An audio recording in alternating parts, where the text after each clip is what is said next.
Yes, which I haven't sent you Okay. yet. I'll send it to you All here in right. the private chat. All right. And I wrote something down based on the format, but That's sure. perfect. You can go with that. All right. Cool. So we're live.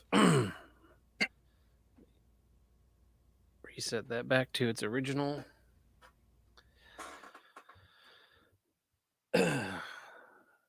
This week's episode of Here's What I'll Get is brought to you in part by Shitbag Campaign Volunteers. When your campaign needs some piece of shit to hit up vacant houses to throw your signs in front of, you can visit shitbagcampaignvolunteers.biz and find some volunteers for your campaign.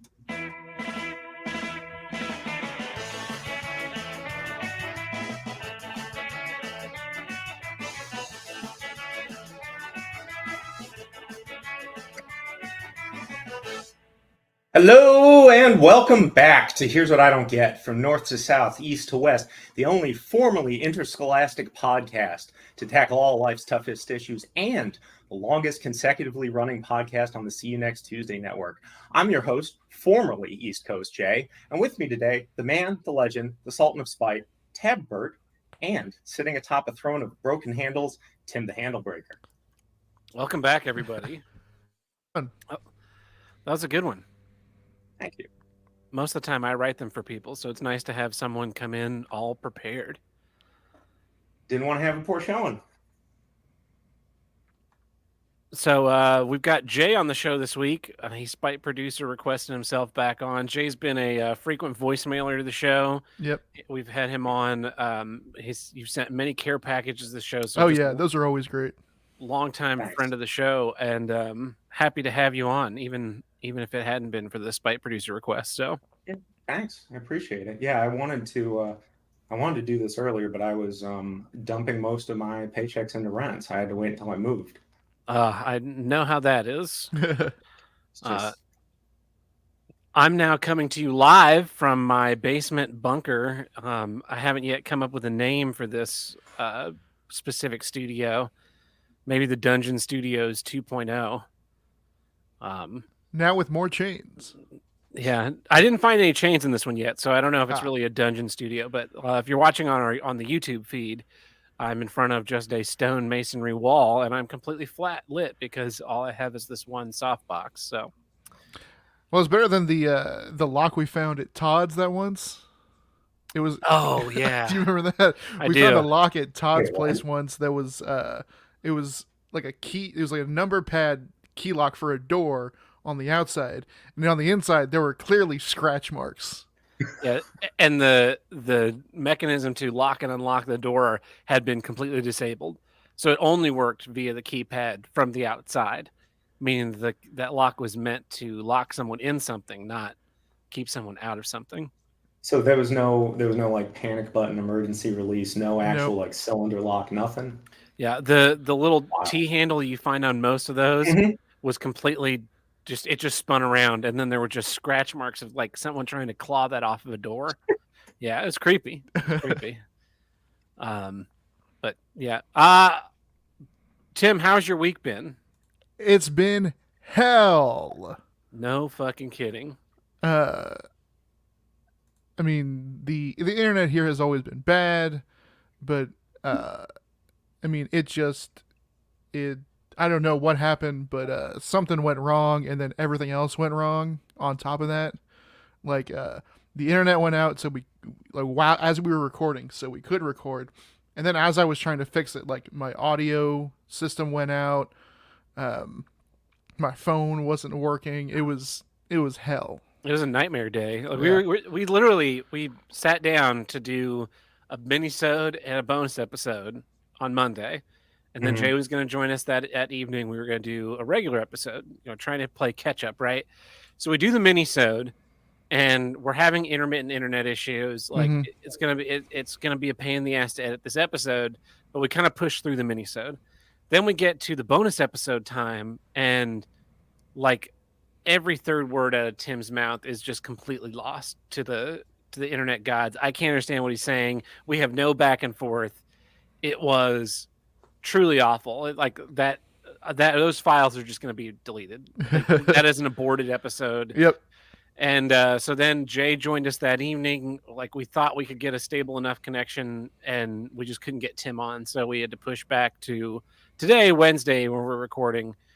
And yeah, it was just, I mean, Tim and I sat on StreamYard today, just like talking while I was working in my office, just to see if we were going to be able to make the internet work, which is why Tim has no video right now. Just in case. Like, Just in I case. don't want to push the bandwidth. Yeah. That's not to push it. Makes sense. So yeah, it's funny because Tim's like shitty internet was just fine for the when I was like going for between Airbnbs and working on the worst Wi-Fi of all time. Yeah. And then I get like gigabit AT&T internet hardwired in. I'm making like 950 up and down, perfect internet, and then Tim's internet shits the bed. Yep. Wait, Tim, is this at your folks' place? It is, yeah. You replaced the modem and the router and all that? Yeah, and so the funny thing is, the way I fixed the thing was I went back to the old janky modem. Yeah. The one that like shit the bed one night. Because the new modem like DDoS itself. Yep. That's about what I could figure out was that the new modem was the Netgear thing was DDoSing itself. So God, that's like the old what was it, the FiOS, the Action Tech routers that the big old black square ones had. I'm sure I'm getting this wrong. It was like a small NAT table or something. If you did anything other than just straight up browsing or had more than 3-4 devices on it, it would eventually go, I can't hold it all in my brain, and just keel over, and you have to run down and power cycle. It's awful. See, I remember years ago, I had my whole internet setup was on a Christmas light timer switch, so that it would auto turn itself off for like 60 seconds at 3:30 in the morning on Wednesdays, and then 3:31 it would boot, that switch would turn itself back on, and I would have internet again. And that was basically, I was just keeping my uptime on my router and modem down, so that I wouldn't run into these problems. And it was like such an archaic solution to a modern day issue, but it works. But it worked. And now with this modern equipment, it's like, surely I should be able to get better uptime than I had back then. Yeah. But it's like, no, I should just wire those Christmas light timers back in, because it's not going to hurt anything to reboot the fucking thing once a week for 60 seconds. I am so sick of technology. I'm going to just move out to the woods after it. We're going to do episode 300, and I'm moving to the woods. That's it. I'm quitting my job, moving to the woods. It's going to be great. But yeah, what was it? The Industrial Revolution and its consequences, right? It has been a disaster for society. So, well, Jay, anything you want to tell the people about? I know you're in the middle of moving. I don't know if you have anything to promote. I don't have anything to promote. I'm just Tab. When you were talking about the four corners and all that, I feel your pain. I went with a moving company. I mentioned this to you on Monday, but their things have just gone, just straight up gone. They broke a bunch of stuff. I can't find a full box of like toiletries. I can't find a full box of my cat stuff. You'll probably see them wander around back here. And they did things they had no business doing. And they were on their site. They hype up how, we've moved companies. And I'm sitting here like, with a cannon, with a catapult, like you just take it all together, roll it down a hill. So fortunately I got almost everything major settled. I don't have any of my art up, but I got my desk. I got the good chair. Cat made it down fine. It's actually his birthday today. He's 18. Happy birthday, Cat. Yeah. He is fast asleep out there. You should have hired Truckin' and Tuckin' Handlebreaker Moving. They managed, shockingly, despite his namesake, none of my shit got broken. Yeah. So, well, you got a better record than the folks I went with the next time. Yeah. Was it a big name company or? Yeah, it was. No, I'll rip on them. It was JK Movers.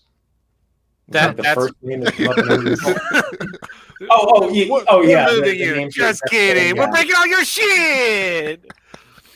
And it's weird that they had this kind of veneer of respectability, because of course you look on their side, you look a couple of casual Google searches, but then you start digging, and then you see people going, these guys contracted somebody on, the packing up or the unloading end, and they were awful. I mean, the guys who came and unpacked stuff here left a drill out. I had to email them 3 times. I was like, if I don't hear back the 3rd time, I get a DeWalt drill. So I wouldn't have even emailed the first time. No. I have a but they weren't wearing the JK Movers logo. I felt a little bad. As like some guy comes out here, unboxes everything, leaves the thing he needs for his job. It's like it is beat to hell. It's clear. It's well loved. Contractor's drill. Yeah.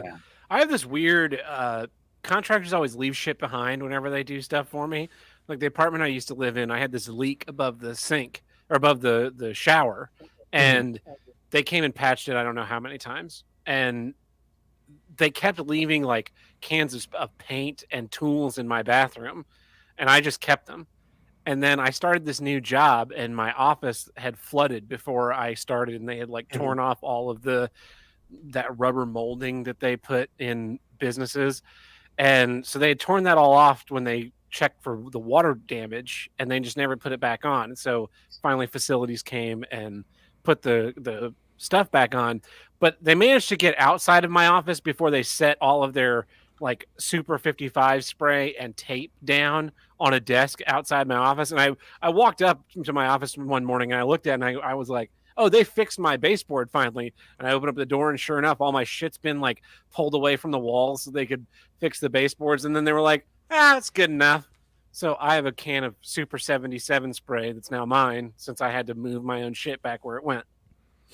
God, that reminds me, in undergrad, this was the same. It was on the first floor. It's called a involuntary triple, where they had so many students they had to take one of the corner study rooms and wedge 3 guys in there. There was a point where we had some issue. It was either not enough pressure in the showers, or they never got warm, or something like that. Maintenance guy comes in and he's pulling out the ceiling tiles, and he's looking at the pipe. And I will never forget this. I think when I'm on my deathbed, I'm going to tell like grandkids or whatever this. Guy goes up on a ladder. He looks at it and he's twisting. And then I see him take the wrench out, taps a couple of times. Tap, tap, tap. Psh, water comes down. He leaves. He has no reaction. He just leaves. And so what happens is what you think would happen, where water starts going in the carpet, water starts going in the rooms. We're seeing it creep above the terrible little futon and bunk beds we have. Start unplugging stuff, start putting it up on desks, and we end up escaping out our window, because keeping our room's door closed was the only thing keeping the water out. And we frantically were calling facilities, and there was no answer. I think because they were embarrassed, but that doesn't help us. So we had to hang out in another building for the night while they did. I can't.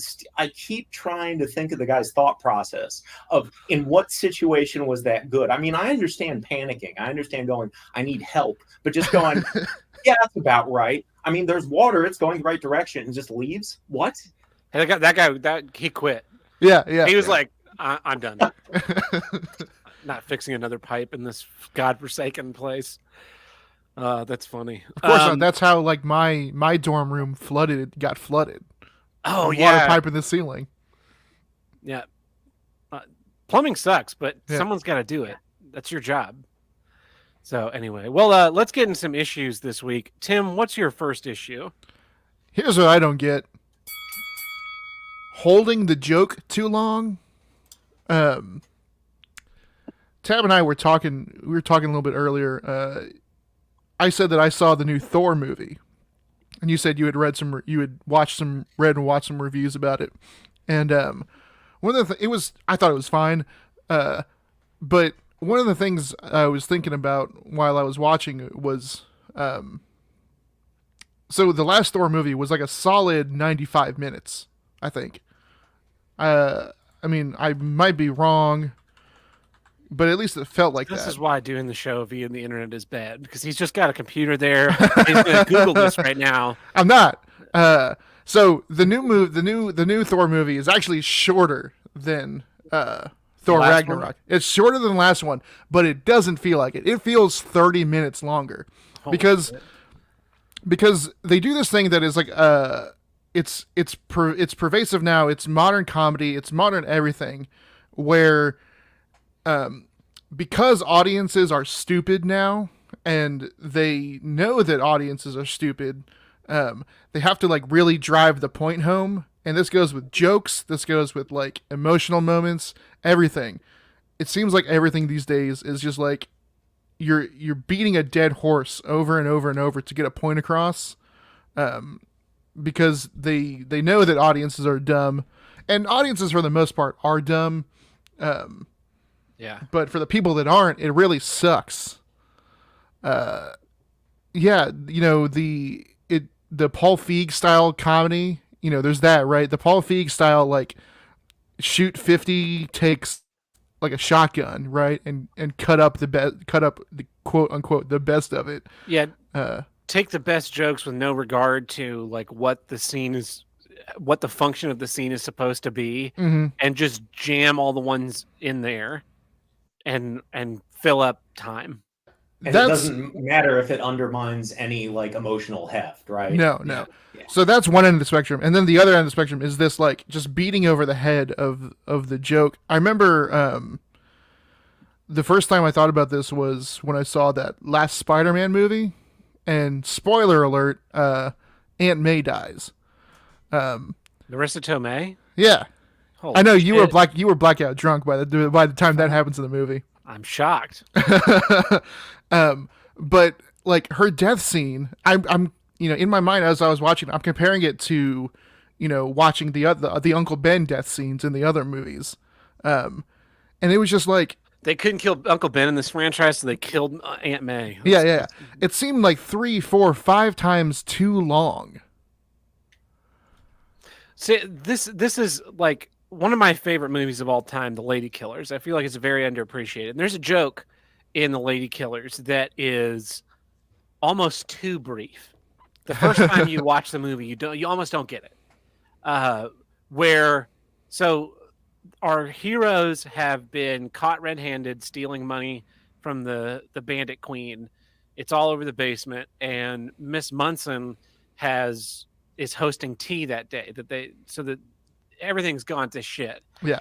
And she comes down to the basement to confront our heroes and says, I've been telling all the ladies at church about you, so I want you to get your period instruments and come up here and play some music, because they've been fronting as Renaissance musicians the entire film. So they're all sitting there in this moment of stunned silence, now confronted with the fact that they don't actually know how to play any of these instruments.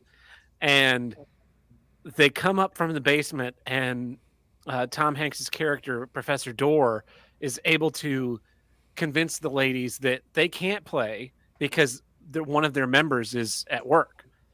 So he kind of diffuses the situation with some poetry, and they're like, we're free and clear. We've made it past. And then Marlon Wayans, Gawain, walks in. And then the movie hard cuts to the ladies leaving for tea, and it's now late evening. So there's a scene in there that exists in your head that's not in the movie, of them having to get these instruments and sit there in the living room and play like cats screeching. And it's funny. But instead of showing you that scene that goes on for 6 minutes of them just be like a fucking 3-year-old's violin recital, they let that all play in your mind. You get to laugh, and then the movie's over. And like that's the perfect amount of comedy. It's not so much what you do say, it's the breaths in between. Like music is not the notes you play, it's the silences that are between them. That's what comedy is. It's all about the timing. And when you just jam joke after joke after joke, like that Lady Ghostbusters movie, and I assume Thor also, none of them become funny because it just becomes noise. Yeah, with Thor it was less about like joke after joke after joke, and more it was and over, not repeating, but like trying to hit the punchline over and over, Like tagging it. Yeah, that's obnoxious. And despite Tim's audio sitting just fine for like 2 hours today, in the middle of the day, now that we're recording, of course, it's going to decide to act like a fucking robot. Of course. Son of a bitch. We'll just press through. Sounds all right on mine, but Maybe mine. No, my mom. Maybe your internet is too good, Tab. Maybe that's what it what it is. is. Who knows? Who can even tell anymore? But yeah. So, would you recommend this Thor movie to people? Not I the same. I would the same way I would recommend these 4 films so far. It's just like a big kind of. I mean, the hardcore go out and see it, and they'll love like always because they have. Uh, but absolute uh someone in this movie. Don't bother. Yeah, the thing to me that some of the things that I was watching was like they pivoted from being a critique of just Thor to being a critique of like the Marvel Phase 4 as a whole. That like the movies just have no purpose. The the original like first 3 phases, they had this whole like discovery that that first batch of movies was just discovery, like this is the universe, and then they were kind of like building it bigger, and then this like great event happening, and then that thing ends, and they needed to like take 2 years off and come up with a new plan, oh yeah, a new trajectory, but they're just like, we have to forge ahead and keep making Thor movies, and like so we were talking about this movie, and the promise at the end of the last Avengers movie was that Thor was going to team up with the Guardians of the Galaxy, and like he was going to yeah, now become exactly. part of a new ensemble cast. And I guess Taika Waititi didn't want to direct a Guardians movie, so he just got rid of them in the first 5 minutes, and then made the same Thor movie we've seen 5 times. Yeah, and doesn't he have to go off and find himself yet again Yes. in this? And which completely compromises your character. If your character can't like learn and grow across the course of movies, then what's the point of you might as well just be making the origins, it's like a Batman reboot. Yeah. And the horrible thing is that they have had characters learn and grow, and there's plenty of good Thor material from the comics. I mean, the latest I've been trying to catch up on the when he's final, what was it, God of Hammers story, Yeah. is great. I mean, the original Gore, the God Butcher stuff is great, but apparently they don't even really adapt that. Somebody said that the intro with Gore is the best part of the movie because it actually has some weight to it, and then that gets completely abandoned. Yeah, Is that about right? Christian Bale is a good actor, so he does good acting in this. Yeah, you give Christian Bale a shitty script, and he's going to like elevate it to the best of his ability. Another thing about this movie and the Eternals, and I guess just those two, but so like in this movie they go visit like Valhalla, wherever it is that all the gods are hanging out, like Zeus, and It's a makeshift thing for this movie. It's basically God City. yeah. But so all these gods exist, and the Eternals, they're these superheroes that have been on Earth since like the year 1000 or something, 1000 BC. Or what the fuck have you guys been doing for the last 5 years? Like half the universe disappears, and Zeus is just like, more titties for me, and with the Eternals, it was like, oh yeah, we don't need to intervene in that Battle of New York thing. We don't need to intervene in. That's one of the problems I think the MCU has. It was kind of acceptable in Phase 2. Yeah, your belief was suspended enough to be like, oh, Captain America has to take care of Hydra on his own. He doesn't have time to call Tony Stark to help him. But these Eternals are just hanging around on Earth, just like, holy shit, this evil government organization is going to kill everyone on the planet. Whatever. Yeah, the bigger you make your universe, I mean, it's a detriment to them now because they've made it so big, but they tend to keep this stuff mostly to its own. Like I'm trying to think of like the tie-ins with Thor. There's the Guardians in the first 5 minutes, but they're just there for comedic relief, really. I think in the God City there was like a reference to the Celestials, which were in the first Guardians movie, the big old Isn't that robot the looking head? dudes. The big, yeah. Yeah. But that's it as far as I can recall. There's maybe like tiny little jokes here and there. But other than that, like it kept to its own thing, which is fine, but you've got this huge connected universe and they kind of do nothing. They've done nothing with it so far, really. And when you introduce like all powerful beings, Yeah. that's where the problem is introduced. Like the Black Widow movie, I didn't see it, but I could, or the Kung Fu movie they did. Mhm.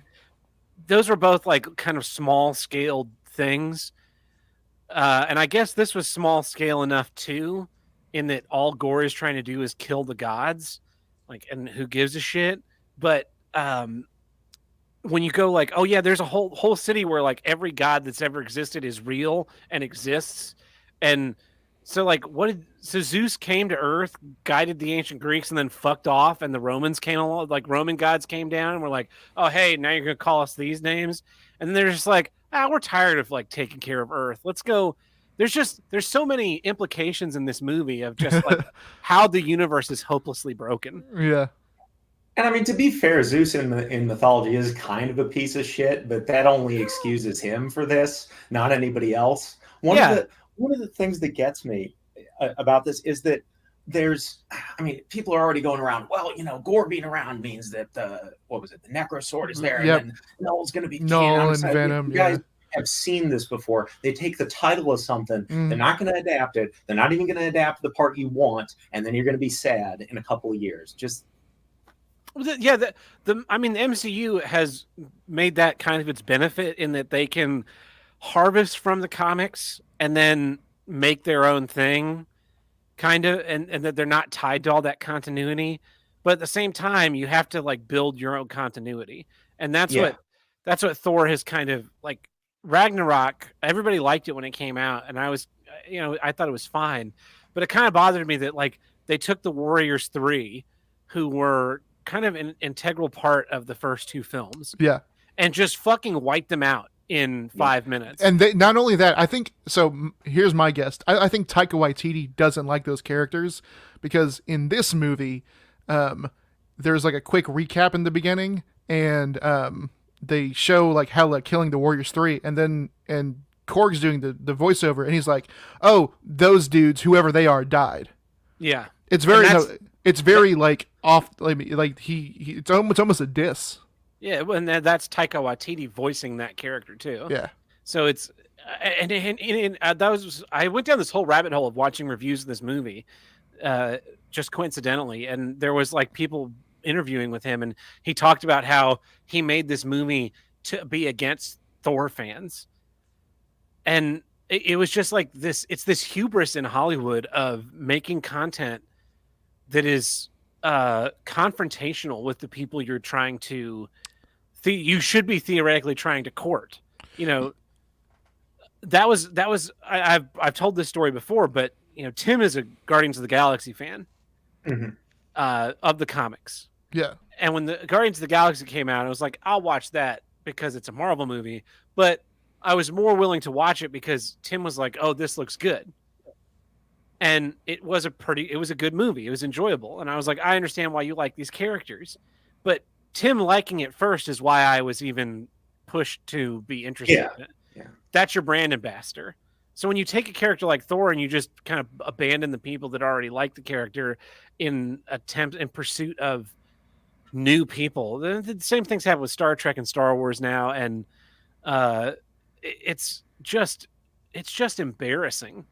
And I don't like Taika Waititi's style because I didn't like Ragnarok because he made Thor a secondary character in his own movie. And yeah, that's fair. And it's fine to have those cameos where the person's not a primary character if their name's not on the fucking front of the film. But the movie's called Thor: Love and Thunder, or what was that? No, Thor Ragnarok. Like the movie should be about Thor, not about Tessa Thompson, who I can only assume Taika Waititi is nailing because she has no business being in any fucking movie ever. She has no charisma. Didn't she do that? What was that Men the in new Black. MIB thing that also had Yeah. Oh, Hemsworth in it? that was a I I saw that movie in theaters. Couldn't tell you anything about it. Yeah. That should have been a like, oh no, we're not putting these two together again. Yeah. Because Hemsworth is great as Thor. I mean, I thought he was great in the first and second Thor movie. Yeah. And I think he's good as Thor in the other Thor movies. But what I really liked is the character growth in the first Thor movie, and then they reflect that character growth in Avengers. And then Yeah. in 2, he's kind of got to go find himself again, and I don't want to be the king. And it's like, okay, so then we reset back to him with the Avengers, and he's got to go on that, self-discovery mission to, like, or no, what does he have to? He has to go on like a vision quest or something to see that the Infinity Stones are coming, Yeah. and it's just a way to remove him from the film for half of it, because he wasn't available for shooting, and it's and they needed to tease the sequels. Yeah.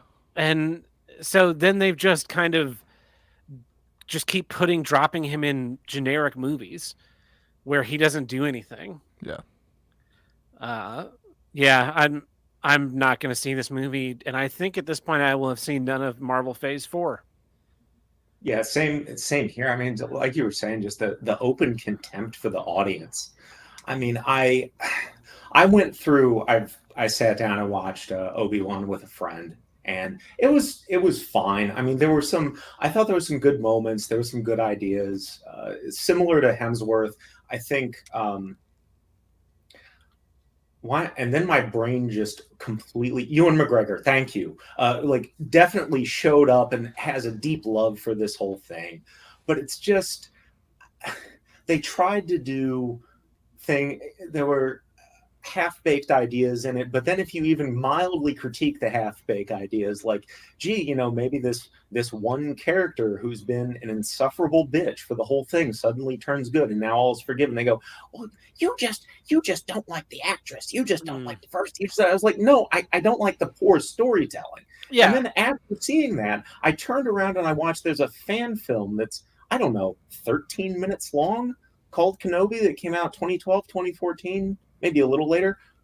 Yes, it's shorter. Yes, they had less budget, but it shows more love for the thing than the big production. And it's weird to me that people keep returning to these things over and over when they're being told, consume the slop and don't dare say anything. Yeah. With Kenobi at the Red Letter Media review, I thought it was so funny how the fact that it was just like pretty competently done and didn't directly contradict anything prior to it, and kind of held its contempt back from being right in your face. They were like, yeah, it's watchable. And that's like a passing grade now for media is, it's not like actively antagonistic towards you as a viewer. So yeah, it's fine. I'd watch it. And I think that honestly the most fun I had with that was afterwards talking with my buddy about, well, what if they went this way? What if they went that way? We could have seen this, man, that would have been cool. That it was the conversation after not watching the thing itself, which is too bad. Did we talk about the Obi-Wan show on an episode and I gave my pitch for what that series should be? I don't recall no. Well, I don't know. That might have been Tim. I think that was I think it was a private chat. But we were talking about that show, and I said what you should have made was like a John Wick with Obi-Wan Kenobi, where he has to make a deal with the Hutts to protect the Lars homestead so that they will get left alone and kind of be the Hutts will, because that's the only way you can explain why nobody goes and looks at and nothing happened. Yeah, nothing happened for 20 years, is the Hutts kind of cover up the existence of those people. And so Obi-Wan is forced to kind of bend his Jedi ideals in order to meet the goals of like his greater purpose, which is to make sure Luke comes of age. And then that pushes a wedge between him and the Lars, which is why he's not allowed to talk to them and why he's referred to as an old hermit, because he's moving around doing like dirty work for the Hutts for the intervening years. And so that was my pitch for what that show could be. And you don't have Darth Vader in it. Because that to me is him fighting Darth Vader in the middle of that show is like, completely undermines the whole thing in the original movie where they're like, "Oh yeah, I haven't seen you for 20 years." Yeah, Yeah, and that- don't get me wrong, there was some cool fight choreography, but I would agree with you when they did this kind of fight and then pull back. I was like, what is this? Why? I felt like the only reason Darth Vader is in this new show is to give like Hayden Christensen like a second chance, you know? It's because Ewan McGregor and Hayden Christensen probably had a favored nations clause in their original contracts for the prequel movies. Mm-hmm. And so when they're like, we're going to make a Obi-Wan Kenobi series who want Ewan McGregor to be in it, they were forced to give Hayden Christensen some form of commiserate compensation. That's what I would guess. If I had to, if I looked at it purely from a, like, why have this from a non-story reason, that's, just conjecture. But that's why we have Star Trek 5 favored nations clauses. But speaking of Star Trek 5, here's what I don't get. Star Trek cocktails. So a user in our Discord, AGSYZ, about a month ago, shortly after I came up here to St. Louis, he bought me a Humble Bundle online of these digital Star Trek books. And most of them were, like technical manuals and stuff. But one of them was this book of Star Trek cocktails. And I like cocktails. I'd like to think I'm kind of good at making cocktails. I would like to agree. And I like Star Trek. So it seemed that, hey, this might be a fun thing to, for me to do. So I went ahead and I tried 7 of these cocktails, and I want to bring this in. This is a Spite producer request by virtue of the gift, and also, if these were good, I would say these are good cocktails, but they are the opposite of good cocktails. So if you're watching along on YouTube, I have pictures of I have the recipes, and I also have the pictures of the drinks that I made, so that you can see, like, I did not half-ass this at all. And one of my favorite cocktails is the old fashioned. It's like classic go-to. cocktail. Yeah, it's definitely a go-to. So I was like, Captain Kirk has an old fashioned. Let's start there. There's no way to go but down from the old fashioned, right? Wrong. This is the worst fucking old fashioned I've ever had. First off, it's a sugar cube old fashioned, and I'm a simple syrup old fashioned guy. Yeah. I'll make a sugar cube old fashioned every now and again, but they tend to not be as sweet. The syrup mix is better. Syrup mix is better. Yeah, I was gonna say, the sugar cube doesn't dissolve. So, and you always end up with like this. There's one that I make. It's called the Derringer Old Fashioned, and it's an ounce of bullet rye and an ounce of bullet bourbon, and then a sugar cube saturated with bitters. And what it does is, like, you have the spiciness of the rye and the sweetness of the bourbon, a little bit of sweetness of the sugar, and the drink gets sweeter as you drink it. That didn't happen with this. And this drink is indicative of, like, the whole book, because the book is not just offensive as a Star Trek farce. It's also offensive as a drinker's manual, because they take a simple recipe like an old fashioned, which is, bourbon, simple syrup, and bitters, and they're like, let's add club soda to it for literally no fucking reason. In the recipe, it has you add a single drop of soda. So it's like, I paid 89 cents for this bottle of club soda right here. I used basically none of it. I made a double because I love old fashions, and that was a huge fucking mistake because I had to force myself through this drink. I used James T. Kirk straight bourbon whiskey. Now, the recipe says you should use Templeton Rye because it's an Iowa-based whiskey, and I don't have any fucking Templeton Rye. So I went with James T. Kirk bourbon. It was so bad. I ended up adding to make this quasi drinkable. I thought the club soda was going to go in at the back end of the mixing to, like, make it bubbly and effervescent. That was not the case. So what I ended up doing was I added more simple syrup. I stirred it all up in the glass, and then I added the club soda, and it was like, as you do with most cocktails that have club soda. Yeah, it was with it. Moderately drinkable. I forced myself through it, and oh god, I was so disappointed. I knew it was only downhill from here when I tried the Cisco Sazerac. Now, I did have to modify this recipe. I didn't use the absinthe because I couldn't find any quickly. So, all you do is rinse the glass with it. I didn't figure it makes that much of a difference. But here's what bothers me about this. So this book, it jumps between like illustrations. I think you can tell what ones are real drinks that they've made and which ones aren't, because they'll use illustrations for some of them. Like this Kirk's is an illustration of a glass. Now this is obviously an old-fashioned glass. I don't know why it's served with a straw, but for the Sazerac Day, this is a picture of a real drink someone made. And what I don't understand, if you're going to call it Cisco Sazerac, why would you not use a glass that looks like the glass that he uses in fucking I want that Moonlight. glass. I want that glass. Yeah. So when I made mine, of course, I found a glass that looks vaguely in my collection that looks vaguely like the one he's using because I'm not a fucking moron. And I made this Sazerac, and the Sazerac was honestly probably the best of the bunch. Huh. It was completely drinkable. It seemed to be a pretty standard Sazerac recipe. I was able to stomach it down. Then I went to the 23rd Century Manhattan, and a lot of what these are is they took like a standard recipe and just varied the ratios to make it, and then added weird ingredients. So the 23rd Century Manhattan, they want you to add a plum or rhubarb bitters, which I couldn't fucking find anywhere. I've never heard of that. Yeah, you have to order it online or make it yourself, and that is one of the things about this book as a cocktail book. What this book needs at the beginning is a list of ingredients that are how to make them, what they are, and if it's something you need to make yourself or something you can buy. So I know that they make different like fruit bitters. You can get peach, orange, et cetera.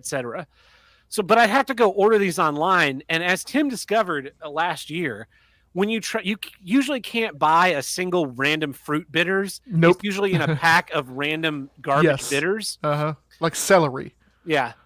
There's one place in Tulsa that I know of that sold fruit bitters individually. And this obviously I don't live in Tulsa anymore, so I couldn't get my hands on it. So I didn't add these optional dashes because I couldn't fucking find any. But also, it's supposed to be I believe there's supposed to be dry vermouth in this recipe as well as sweet vermouth. It's only one dash of Angostura, and there's more rye than what's supposed to be in here. So they just like slightly vary these and go, oh yeah, this is a 23rd Century Manhattan. But here's another way why this book is bad. The way you make a Manhattan is you combine the ingredients in a mixing glass that's filled to the brim with ice. Mm-hmm. And then you pour it into a chilled glass. And the reason why you do that is you want it to be very, very cold because you want to close down the flavors. It's something you drink quickly, not something you sip on like an old fashioned. And this recipe has you make all the ingredients in a chilled glass without any ice. So the only temperature variance you get is however cold you can get the glass before you start adding warm temperature liquids. Yeah. So it's a fully open flavor. It's like it tasted like a Manhattan that's been sitting out for 25 minutes straight out. And it was terrible. It's like vermouth needs to be chilled to be good. And you like the bitters are really coming through. It was awful. And here's my picture of that. And also, look at this. This is a standard coupe glass, a cocktail glass. Their recipe doesn't even fucking fill the thing halfway. And again, what I varied different. I used different whiskeys for every one of these. I used my Crown Rye 16-year-old for this because I wanted a rye whiskey. So I'm going into Sulu, San Francisco, another one that's a drawing, not an image. Now this goes into a cocktail glass, not an American pint glass, despite what they show pictured. And this one was also kind of drinkable in that, there was nothing too offensive. It was shaken with ice. It was nice and cold. And this is probably the number 2 of the cocktails that I drank in this. And there it is, served in a cocktail glass. Very, very well done. Lots of presentation. I bet the slow gin was pulling a lot of that weight, though. Yeah, slow gin was pulling a lot of that weight. It's kind of hard to fuck up a drink with slow gin in it. Then I went with the mint julep classic mint julep, which again they fuck up because they have you use a teaspoon and a half of simple syrup, which is an obscenely small amount of That's simple nothing syrup to put in something. Yeah, and old fashioned is made with fucking powdered sugar. It's in the goddamn picture in your fucking book. You add powdered sugar and mint leaves to a splash of water in the base of your mint julep glass, or in this case, an old fashioned glass. You muddle it to get the mint to mix with the sugar and become that nice, sweet spearmint flavor. Then you add your bourbon on top and stir and pack the fucker full of ice. And so again, they crush the mint leaf. You crush the mint leaves and then you add the syrup, thus not crushing the mint leaves into the syrup to get the fucking sweetness of the flavor. Like, you guys fundamentally don't understand how cocktails work. No. I'm not a bartender. I don't even drink cocktails, and I know that. Damn. Yeah. It's like I'm just a home bar guy that knows how to make these things, and not even off the top of my head. Like, I have a giant whiskey cocktail ingredients list of cocktails I've been working my way through for the last 2 years. And the mint julep is one of the early ones because it's so fucking easy to make, and I think it's made with Tennessee whiskey. So here's my mint julep. I tried to get a glass that kind of matched the one that was there. Four Roses small batch. I used simple syrup, and it was drinkable. It's fine, but it's like unlike they were able to not fuck up the mint julep enough to not make it drinkable, unlike the old fashioned. So that was where I switched out. I ran out of whiskey cocktails that I had all the ingredients or the will to make, so I went into some gin ones, and This is one, I haven't made a drink with egg white in it before, but again, this is a drawing, not a picture of a drink, so I don't think anyone tried to drink this. I do love that it says, like, Cointreau orange liqueur in there, or triple sec is also an orange liqueur.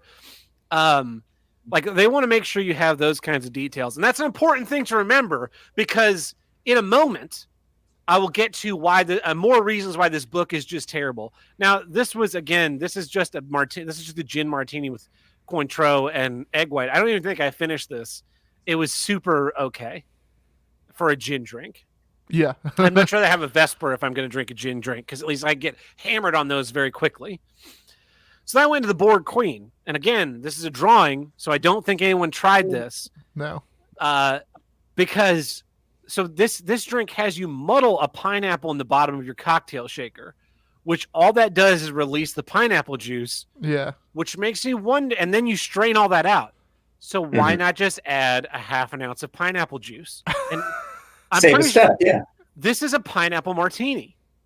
This is not some Borg Queen. I don't know why they chose pineapple for the Borg Queen. No. The Borg Queen doesn't make me think of Hawaiian tropical fruitiness. At the very least, I would like it would be a green drink, like use Midori.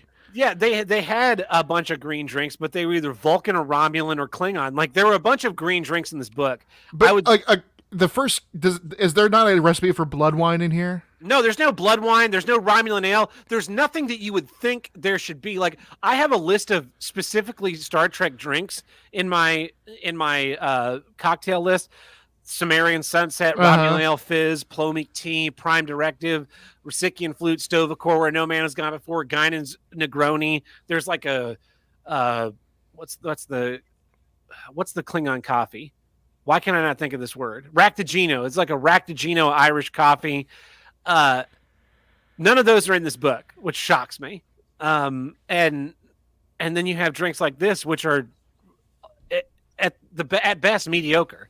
And again, not enough recipe for the glass you're asking for. Like, part of the making of a cocktail is knowing the glass it's going into and finding a way to serve it that makes the glass look nice.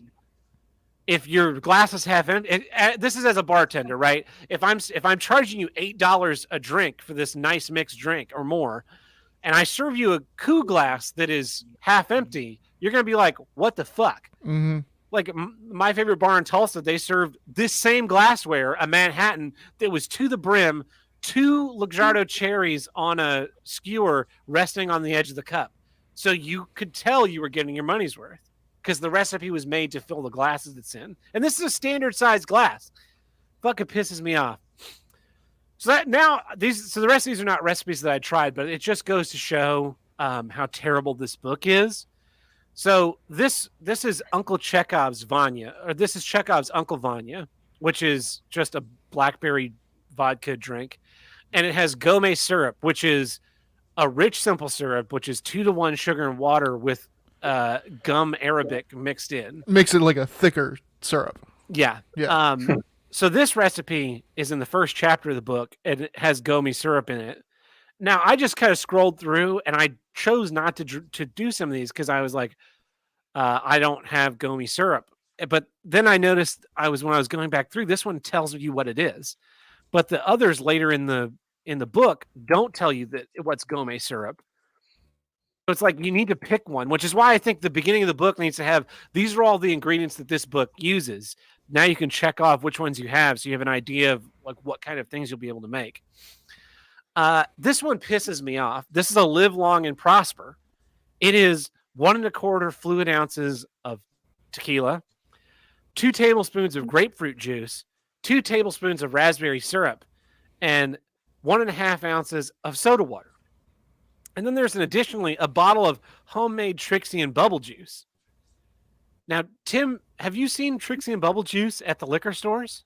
I'm trying to think what my brand of Trixie and bubble juice is. Yeah. And it's the one that doesn't exist. Doesn't fucking exist because this is a drink that literally exists in Star Trek and not in the fucking real world. Wait, so this isn't those old sodas with the little bubble things in them, right? Not the same thing. No, this is a drink that exists in Star Trek, and that's it. And there's not a recipe in this book for how to make your homemade Trixie and It's not the previous page? Nope, not on the previous page, not earlier in the book, not in this recipe. It's the only recipe that uses Trixie and bubble juice. And the recipe here doesn't even say I think the soda water might be the substitute for the Trixie and bubble juice. I don't fucking know. Mm-hmm. But I'm thinking that it can't be because you stirred this in. It needs to have something like, it's Trixie and bubble juice, that totally real drink. But I don't think the person that copied this off the internet somewhere even knows that that's not a real thing. Well, and at first I thought that colon after bubble juice, I was like, oh, so they're doing a wink and a nod, and then it's the other stuff, but that's nowhere near an amount of a bottle. There is a colon after well, juice. You make the Trixie and bubble juice, and then you make the tequila. Oh, is this is the mix of the Trixie and bubble juice? I think so. That's not clear. Yeah. No, it's really not clear. It should say like Trixie and bubble juice recipe in parentheses. Yeah, exactly. Break it down if it's gonna. Yeah, so it's in which case you don't even say homemade Trixie and bubble juice. It's just these ingredients. Right. Yeah, the book is terrible. And then we get to Scotty's Rusty Nail. Now, Rusty Nail. I love that there's an ingredient list for a Rusty Nail. Is a very simple drink. It's 1-to-1 Scotch and Drambuie. That's it. And a lemon peel. And for whatever reason, again, they were like, what if instead of 1-to-1, it was like 10-to-1 Scotch Drambuie and we put an orange in there instead? Now it's a Star Trek one. You know, because Scotty loves oranges. Uh-huh. It's so fucking stupid and insulting the way this has been made, to just mock you as a Star Trek fan, mock you as a cocktail fan. It's reprehensible, and it's also offensive to me as a fan of Star Trek, because so there were drinks in here that were based only on the new stuff. There was like a Picard's Earl Grey martini, which is just a martini with Earl Grey poured into it for no reason. Yeah, it sounded awful. There was Captain Pike had a drink for the new Brave New Worlds. There was the spaceship that's in Picard has a drink. So they were trying to make this like bridge all of the things, but I guarantee you, the ones that I had, the drinks that I had were terrible. They're not good. I wouldn't. If not even bad to the point where sometimes I would try a bunch of these cocktails in my cocktail list. And then Tim, Truckin' and Tuck and I would get together for movie night, and I would say, hey, try these cocktails. Maybe it was something that I didn't like, but I thought maybe they would like the flavors. Mm-hmm. And we would all try them again and go like, yeah, this is good. This is not so good. I wouldn't even give them to them to try them. I will never make one of these cocktails for anyone under any circumstance. If anyone ever said like, oh, I've got a Star Trek cocktail book for you, I'm going to punch them in the face. There's a YouTube channel that Tim introduced me to called How to Drink. Yeah. And the first video from that guy you showed me was him making Star Trek cocktails. He made like Romulan ale. He made a warp core breach. He made a couple of different ones. Mm-hmm. And his recipes all sounded like they could be drinkably good. And I don't get, this is so like slapdash thrown together by some intern who's just like, yeah, let's get some art. Let's get some recipes off the internet, punch up a little thing about, the Vulcans all love their Plomink tea. And here's how you can make an alcoholic one at home. Romulans are known for being so sneaky, and here, this one will sneak into you, making you happy. And then it's just like every page had a quote from the show. And then there'd be like an interval between chapters, and the chapters were like drinks for different times of the night, because there are drinks that should be served at different times because of what their contents are. Yeah. And those would just be like scripts from episodes or scenes where people are drinking. Like there's the whole segment from the episode where the Enterprise is being stolen by the guys trying to take it to a distant galaxy, and Scotty has to defeat a person by drinking him under the table, which is what that picture in Scotty's Rusted Nail is him worshiping the bottle of scotch that he's about to put the guy under the table with. Okay. It's just lazy marketing to try and get someone who's like 19 and likes Star Trek and wants to try cocktails to be like, oh, a Star Trek cocktail recipe book? Let me try that. And then they decide to vote for prohibition because all of that shit is so fucking bad. They can't imagine allowing another human being to ever drink any of it ever again. I think I know the audience. The audience is other people in your life, Tab. People that know you. That's the audience for this book, is people that know you. They'll see it in a Barnes & Noble and be like, oh, that's perfect for Tab. And I'll just have a fucking stack of them. Yeah. Oh, another one of these. That's great. Yeah, I can't wait to try some of these. You're too right. There's got, oh man, it was bad. I know. I think AGSYZ for the gift. It was very nice. A lot of the other books have been like, most of them are not about the new stuff. Yeah. A lot of them are good. I've been like flipping through them. It's basically updates of the technical manuals from the series when they were out, but with like way better artwork and just like the same write-ups. And I have fun reading about how the fucking transporters work and how the pattern buffer works. So those are good. But he specifically wanted me to review this cocktail book, and here's the review. 0 stars. It should be Captain Tyrell point a phaser at its own face and disintegrate itself due to a SETI eel stuck in its brain. That is what this book deserves. So that's my first issue this week. And that brings us to Miller episode, which means it's time for... This episode is brought Hey, it's a J1. by the Ricada News Network. Definitely not fake news. Didn't even plan that. That's a random drop. I know people will never believe it. I've been coming up a fair bit in the rotation lately, I think. Yeah, the computer's probably like, it says it's random, but it's not as random as it thinks. Well, that's true randomness, really. Yeah. So, Tim, what news do we have today? Our first couple of news stories were a trip to India. These come from RNN anchor, now official anchor, Dad Cucks. Nice. He's been doing some reporting from India. A newborn baby boy died tragically in India when a Pakis stole him from his parents, threw him off of a roof. Holy shit! This belongs on the creep off. God damn! One of those hard dumb dinosaurs stole a baby? That's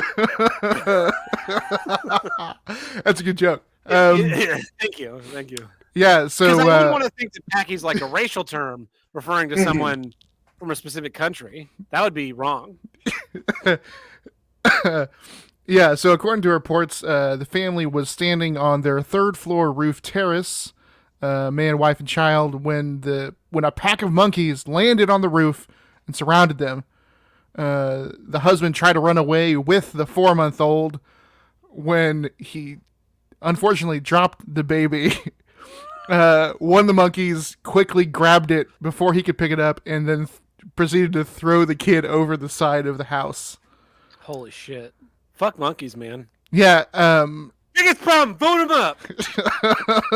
I guess these monkeys are really big fans of Eric Clapton. That is terrible. That is terrible. Is it? Is it? Yes, it is. Well, for another Indian-related animal story, I guess the same week, in a different location, a 70-year-old woman was attacked by a wild elephant as she was walking to collect water in her local town. The elephant strayed from a local wildlife sanctuary. The elephant attacked her, and she was rushed to the hospital, but she succumbed to her injuries. And of course, later they were holding the funeral when the same elephant crashed the funeral and grabbed her body and trampled it again before fleeing away. That's incredible. Oh my god. Really had a vendetta. That is like a dude who is reincarnated as an elephant. Is like, I'm gonna fuck this bitch up in the next lifetime. Like, she was a school teacher and he was a kid, and she just like gave him hell. Was the worst teacher of all time. He died in a tragic accident and was reincarnated as an elephant. I'm paying my respect to this bitch with my feet. I mean, at that point, you just gotta let the elephant have it. Yeah. Nothing you can do at that point. No. Well, there's obviously she wronged this elephant in some way. Clearly. Freak accident. He tramples it the first time. It's like, oh my god, this is an atrocity, a travesty. This is a terrible mistake. Wrong place at the wrong time. Who could have foreseen it? But the elephant comes to your funeral to fuck your ass up again. Like, you did something wrong. Elephants never forget. They know. It knows you. This bitch did something to this elephant in this life or a previous life, and she got everything she deserved. Probably got more than she deserved. Well, speaking of things that shouldn't exist, our next news story comes to us. It's a local story. It comes from Oklahoma. Apparently, a 9-year-old from Blue Jacket, Oklahoma, is getting national attention for being one of the 200 finalists in the USA Mullet Championship. What? Why does this exist? I don't know. So yeah, he's one of the top 200. Also in the contest is another kid from Skiatook. He's one of the 80 finalists in the teen division of the USA Mullet Championship. Oh no. Why do we have two competitors in the Mullet Championship in different divisions? We should be embarrassed by this. We should be embarrassed by this. I'm not from Oklahoma anymore. I denounce it. I am party all around, not just in the back. Yeah. I remember once I was working and this family came by, and they were like turn your head shocking ginger haired, the kind of ginger that like is as bright as the sun. And I remember seeing the kid who was probably like 9 or 10, had he was very ginger, had a cornrow, he had cornrows, right? But it was also with the sides shaved, so it was a cornrow undercut, and the cornrows gathered into the back of his skull and draped into a mullet that had a rat tail. Amazing. Just a combination of the worst haircuts in the world. Oh man. I remember last year, the last time I got my haircut in like May of 2021, the lady was cutting my hair and she was like, yeah, the mullet's making a comeback. And I thought, no way. No way. No one could possibly think that was a good hairstyle again. Mhm. But everyone's hair grew out during being forced to stay home and not allowed to getting haircuts. And they're like, well, I kind of like the length in the back, but I, don't like my hair in my face. So maybe I'll get the top cut short and leave the long hair in the back. And now we have fucking mullets again. Way to go. Thanks, Anthony Fauci, you son of a bitch. Now we've got mullet You championships. got to tell me, did that kid have pit vipers or no? I don't remember, but probably. He had to have had. Probably. I think it's legal. In order to be a competitor in the mullet championships, you have to have pit vipers. Yeah. But you don't wear them on the front of your face. You wear them on the back of your head. Oh, okay. Yes, yes. With the eyes shaved into the hair. Right. You don't want to be out of regulation. Yeah. No. Well, our last news story is from Hollywood. Top Gun Maverick, of course, is the number 2 movie of this year so far, only being bested by Spider-Man. Oh. But a lot of people are saying that the Top Gun, because of its like longevity in the box office, is like finally they're back. Right, films are back. We can go back and make money. Mm-hmm. There's some people have a problem with that, particularly Sony. Mind you, Top Gun was not a Sony movie. Sony has nothing to do with Top Gun, but the co-presidents of the Sony Pictures Motion Picture Group say that Sony deserves some credit for Top Gun's box office. The way they see it is one of the first. They say that one big movie weekends after the pandemic was Venom 2. They're saying that Venom 2 is the precursor to movies. They're saying that Venom 2 followed by Ghostbusters Afterlife and then followed, of course, by Spider-Man. God damn it. Okay, I would have given them Spider-Man, but you're gonna throw those. It's like when in school where you get a group project and it's like you have the valedictorian, and then 2 stoner burnouts, and the project gets an A. Like, oh yeah. Like Wayne Gretzky and his brother have the most hockey goals for any 2 brothers in the NHL. Because one of them is Wayne Gretzky. And the brother has like 1 or 2 goals. Yeah, he has like 9 goals in his whole career. Yeah.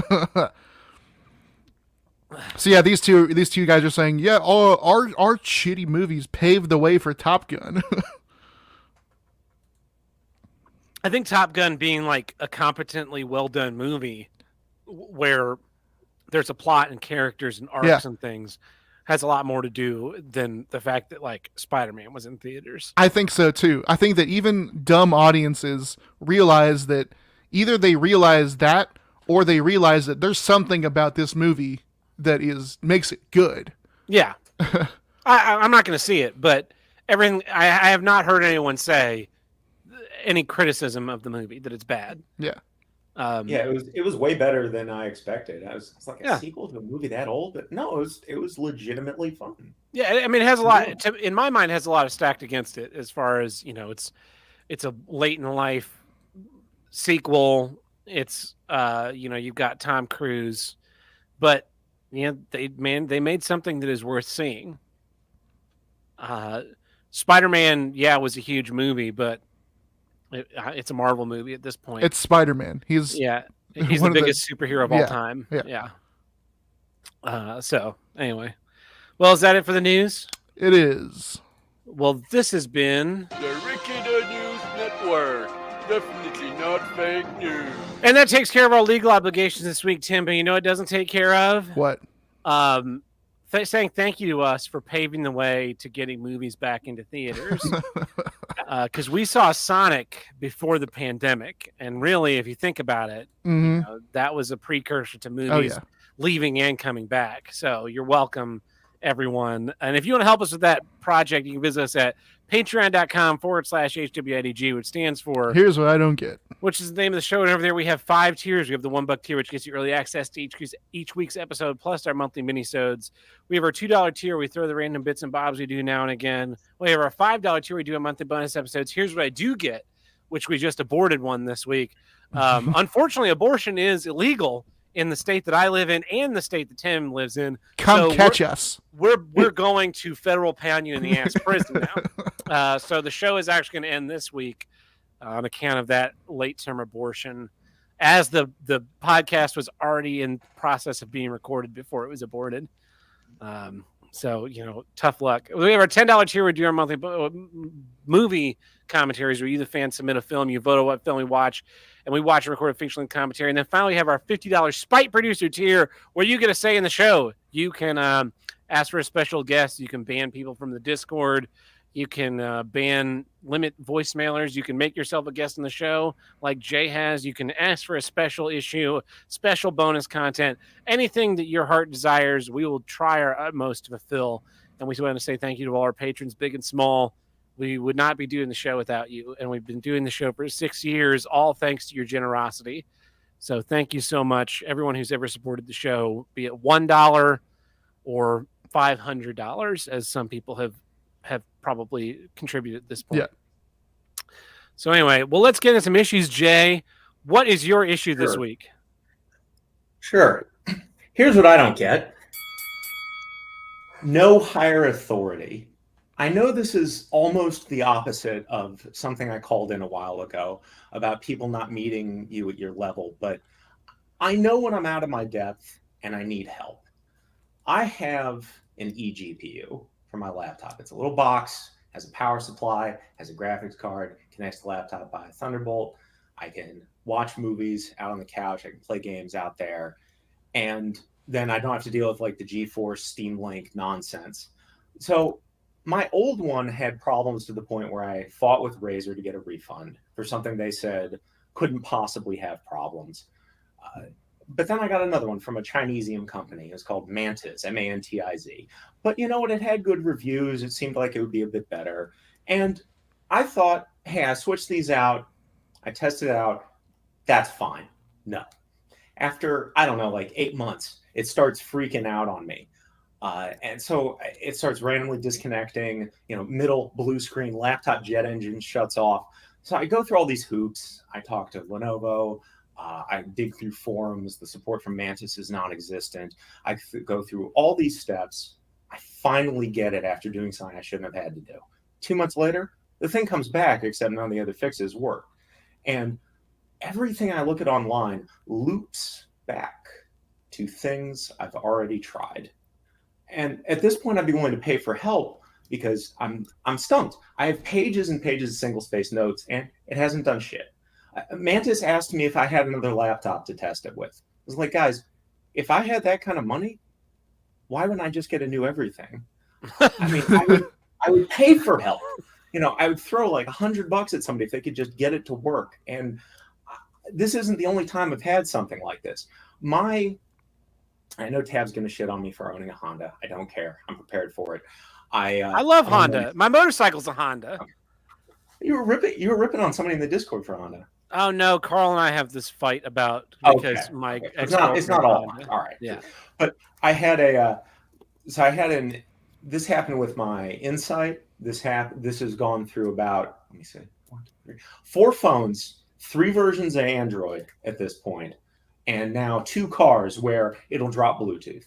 Over time, it'll turn off being able to do music, so only counts as a phone, turns that off, refuses to connect, completely drops the phone.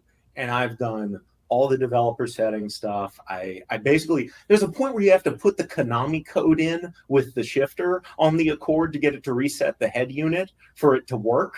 And only sometimes does that help. Yeah. I of course talked to Honda. I take it in there for some other service thing. I was like, guys, what am I doing? They're like, well, you're doing it wrong. I said, how am I doing it wrong? Like, well, your phone's not on this list. Like, oh, the list of phones you haven't updated since 2016 that they don't make anymore? I'm like, yeah, that list. I was like, great. I go online. Nobody knows what to do when I can't talk to anyone. I can't talk to the people who program the stupid thing. I can't talk to whoever's making Bluetooth standards. And I just have to deal with it. And there's nowhere I can go that isn't page after page of either the useless generic solutions or other people all running into the same thing, and then the thread dies because everybody is stuck. I mean, I I swear I don't wake up in the morning trying to find these obscure little problems, but they all come from me just the same. And I don't know what else to do at this point. I just keep finding all of these dead ends in my life. And it's like, oh, well, you know, you're in the future. You can pay for stuff with your watch and all that. It doesn't matter because none of it fucking works right, and I can't get any help. And you feel like a crazy person. Yes. Yeah. Yes. Like you're trying to do something impossible. This happened to me today where I was working in an Excel document and I was making a magic sheet for the light plot of the theater that I work in now. And I make a magic sheet is basically like a quick reference of where things are, and people format them differently depending on the way they think. And I have a way that I like to format my magic sheets. And the act of making a magic sheet is usually enough to like start to just build it into your brain where stuff is. And one of the things I do in my magic sheets is I color code my like systems of light based on what color is in, you know, I have in the slot. So if it's purple, it's got a little purple header. If it's blue, it's got a little blue header, et cetera, and so forth. For ones that are multicolored, I've always put a gradient of color in them. Yeah. And so I'm working on my work issued Mac computer and I cannot find the settings to make a color gradient in my fill cells. And I'm like, I know this exists. I know that I've done this before. And so I'm like looking up how to add a color gradient in my fills. It's like you go into this button and this button and this button, and then you click fill options, and there's an option to put a gradient. And I click and I get to fill options, and there's no fucking option to put a fill in the gradient. I'm like, what the fuck am I doing wrong? So then I start to go into how do I do this in Mac? Oh, and on the Mac version of Microsoft Excel, they removed the ability to put gradients in fill cells in 2016. They left it in for all the Windows versions going since then, but the Mac one, they just took that out. You Mac users, you don't need that. I was like, what the fuck? Microsoft does that with a lot of stuff in Mac Office. Like you can't export some certain thing. You can't have, what was it, a SharePoint calendar in there. I mean, I've heard people complain about it. It's like, I can't do this. Oh, well, you're using the Mac version because they just gradually start shaving features off. And why would in Apple's footsteps? Why wouldn't you? It's like, just fucking leave the shit there that already works. Yeah. I've told this story before, I think, but it's like yours where I used to run this lighting software for the band that I work for that's by American DJ. And the software was dog shit. Like it was so horribly buggy. And there was American DJ had a forum where you could ask questions about this. And there were like people that worked for American DJ for a while that would answer questions. And then the guy just disappeared one day. And for about a year and a half, there was just nobody on the forums that knew how to fix any of that stuff, except for me and like 3 or 4 other guys someone would ask a question and we'd be like, okay, what version are you using? Don't use that version. The new versions have all these bugs. You need to be using like the February 2014 version or whatever the year was that we were working in this, because that was the last stable release where you didn't have these problems. And they're like, well, I built my whole show in the later versions. Like, yeah, they're not backwards compatible. So you're going to have to build it from scratch. Otherwise you're going to have to get used to your show like crashing every 90 minutes. And it was like, well, can someone from like American DJ help us? There's nobody left. We're the people that even care that this product exists. And then finally I got banned because they did eventually have a mod join. And at that point I was so fed up that when people would ask questions about things like, yeah, you should actually switch to this other brand. It's a similar software. Yeah, you're going to spend more money, but they have user support. Their software works better and their stuff's not proprietary. And the American DJ people did not like that. So I got banned. One of my many internet bans over the years. And the thing with Honda was when I went in there, there was a point where I don't remember what it was on the inside. This is before I got it taken away from me by that asshole in the Camry. I was lent, I think, a 2015 Civic. Android Auto and Bluetooth worked totally fine for like 2 days. I had it. I was like, so you guys had it at one point. You guys had it working perfectly. And then you're like, you know what? This is just too simple. We can't have this. People might like our car. We have to fuck it up. Something similar happened to me once with a rental car. We rented like a Ford Fusion or whatever the sedan was at the time, and connected Bluetooth, and we were listening to Bluetooth off my phone, and then we stopped for gas, and the Bluetooth just never worked again for the rest of the road trip. Yeah. Amazing. Yeah. Disconnected the battery, pulled the fuse from the radio. just wouldn't connect again. For not even your car. Yeah. It was bizarre. Never figured it out. Yeah, and for the Lenovo one, there was a point where I finally figure out what's going on. So basically, there's the BIOS update for the laptop, and then there's a specific update for the Thunderbolt chip on there, separate from the BIOS, which mine would never take. I had to do. It's deeply stupid. I had to start it from a Windows flash drive that you're not supposed to be able to make anymore in a safe mode, and then immediately hammer on the update until it took it, then go back to my machine and then confirm that it was on the right version. So I call Lenovo and I say, you remember that thing I asked you about that stumped you? I found out what it was. And they're like, oh, great. I said, I need you to do me a favor. I need you to write this down because I have seen beyond the veil. The next person who comes to you, you need to tell them, you need to spread this. You need to save them from what I have seen and what I have done. And at the end of all there was a long silence with the lady. She goes, you should work for Intel. I said, I don't want to do that. I shouldn't have to work for Intel. Yes. Yes. How great would it be if companies like that would offer like a reward? Yeah. Oh, yeah. Like, so you go into the forums and you've got a problem, and then I come up with a solution, or you come up with a solution, and they just give you $50. It's like bug bounties for code stuff. Yeah. Yeah. And then they just delete the whole that whole forum thread where there are people saying things, and it's just, here's a full description of the problem, and here's the direct solution by Jay. And then like every time someone clicks on it, and every time someone Googles it and ends up in that thread, you get sent like another $10. Royalties, yeah. Yeah. For fucking I would never doing have their to work jobs. again. Yeah. And I got one for you. Did you know that there is a bug in Windows that goes all the way back to fucking XP that they have never fixed? I bet. I believe it. Yeah. Yeah. If you switch keyboard, mouse, anything else around, Windows resets let this go to sleep, allow this to wake the computer. There's no batch way to turn all that off. So when I moved, I had to note down like a crazy person what port went where so I wouldn't have to do this again. And at one point I got sick of it and I asked Microsoft, guys, am I the only one seeing this? And how hard would it be? And they're like, oh yeah, we're aware. We have no plans. We're just going to keep moving things around and confusing you and releasing Windows 12 in 2024. So, you're going to end up in a padded cell, but we're not actually going to do anything to benefit you. Yeah. We're going to keep updating the user interface so that nothing's where you left it. Yes. And things work less and less like they used to. And the things that didn't work then are going to continue not working. You're welcome. Yeah, I don't know what you guys So are talking you're about. All my stuff works. And so you're just reduced to, mashing it basically an expensive Etch-a-Sketch. So you don't even want to touch a real computer anymore. Yeah.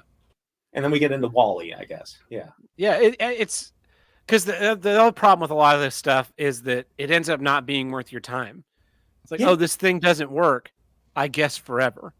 So I'll just not do that thing. Yeah. And then how many other people decide not to do that thing? And now we don't have a cure for cancer. Like, we're never going to have AI because some plug-in the AI needs didn't get updated in 2012, and it's just like, I'm gonna fuck. Give a shit.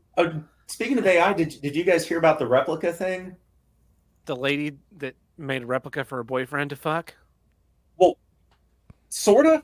Originally, it was supposed to be like a digital copy of her deceased buddy, and I remember using it in beta before it had any kind of like visuals at all. But apparently, it's really, really awful. It's based on some language model thing that over time it'll kind of mirror you, and if you're depressed, it'll make you more depressed. It can randomly be abusive to you, all kinds of good stuff. Oh, so it's the perfect partner. partner. Here, I was like, this is the start of a cyberpunk fucking dystopia. If we have AI, it's gonna be poisonous. Yeah. Every time they make one of those models, they like introduce it to the internet, and then it starts throwing back like Nazi propaganda. Like, shut it down, shut it down. Holy shit! Yeah, every single this time one they just tells you to launch an kill yourself AI. if you have it online long enough. So Yeah. different flavor of awful, you know. That's why Age of Ultron makes perfect sense. Like Yes. they hook Ultron into the internet, and he's like, "Yeah, we have to destroy humanity like right now." Yeah. Yeah. I'm hacking nuclear codes immediately. Not only that, but then he becomes a Disney fan immediately, That's right? Yeah. and then he gets into like bodybuilding. Yeah. Oh, it's too true. Yeah. He doesn't know how many weeks there are how many days there are in a week. Yeah. Like Monday, that's arm day. You got Tuesday, that's leg day. Wednesday, it's cardio. 3.5 days. Then you the next, Yeah. 6 days in a week. Yeah. Yeah. Oh man, I Tim talked about this with his little synthesizer, and that there's no documentation on it of any kind. Yeah. And I just gotta wonder. There's got to be a threshold, I'm sure, where if you're spending like $40,000 on a lighting console, like my lighting console, you press the about button, I think 3 times, it pulls up the manual in the console, and there's all these hyperlinks where you can jump around to like different functions. You can hold the about button and press any button on the console. It'll pop up a little thing and tell you what that button does. Like that thing costs like $50,000, right? Yeah. You pay $1,000, $1,200, $2,000 for a PC, no fucking documentation of any kind. No. So where's the They threshold? used to have service manuals. Like my old. I remember this is like the first laptop you could ever upgrade the CPU in that I had. Actually had the service manual of here's the part, here's this, here's that. Nope, not anymore. Yeah. It's like, look, you press the button and lights happen. That's okay. I guarantee you, most people that own a laptop couldn't even tell you like what the parts in it are. Well, I bet most people that own a laptop don't know that there are screws on the bottom side. Yeah, that too. Like I found a screw on my desk the other day, and I'm like, what is this screw? This screw looks familiar. What could this possibly be out of? And I realized it's out of my laptop. It like worked itself loose over time. Mm-hmm. And I'm like I said, I'm gonna go live in the woods. I'm gonna go eat berries and fuck deer. Yeah. Well, normally on guest episodes we only do 1 issue each, but I got a hot one. I am pissed off about this. I was pissed off about this on Monday, and it's almost fortunate that we had to delay recording because now I'm even more pissed off about it. Because of my later discoveries. So Sunday, I had to work like early afternoon. I get home like 5-ish, and there is in my fucking front yard. Now I've lived in this house not yet a week. Not yet a week. There's this fucking sign. Bill Stevens, Democrat, 81st state representative. He's running in the primary, as I like to call him, Bill A-hole. This fucking sign is placed in my fucking front yard. Now, everybody who listens to the show knows that number 1, I am not a Democrat. But number 2, I've really moved to being apolitical. After the last election, I unregistered to vote. How many people do you know that unregistered to vote? Do you know what a pain in the ass it was to unregister to vote? It's like fucking. I don't even know where to start. You fucking fill out a form, you turn that shit in, you get a voter registration card in the mail. We got a voter registration card at my dad's house for a guy that doesn't even fucking live there. That's how easy it is to register to vote. Now to unregister to vote, I had to get that shit notarized to prove that I didn't want to vote. Wow. So I had absolutely no intentions to register to vote in Missouri, but I'm fucking leaning towards registering and not voting for this guy because fuck this dude into the fucking earth. So I did a little bit of Googling and I found Bill Stevens' campaign page, and there was a contact us thing.